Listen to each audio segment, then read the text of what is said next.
भंडाऱ्याची उधळण व येळकोट येळकोट जय मल्हारच्या जयघोषात नाशिकच्या नांदगाव तालुक्यातील मांडवडमध्ये चंपाषष्ठीनिमित्त खंडेराव महाराज यात्रेनिमित्त नवसाच्या नवरदेवाकडून 12 गाड्या ओढण्यात आल्या।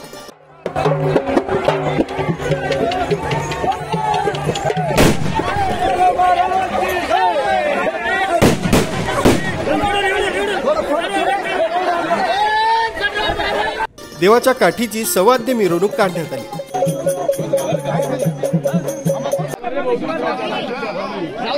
पंचक्रोशीतील हजारो भाविकांनी दर्शनासाठी गर्दी केली होती। वांग्याचं भरीत आणि बाजरीच्या भाकरीचा नैवेद्य देऊन तळी भरण्यात आली।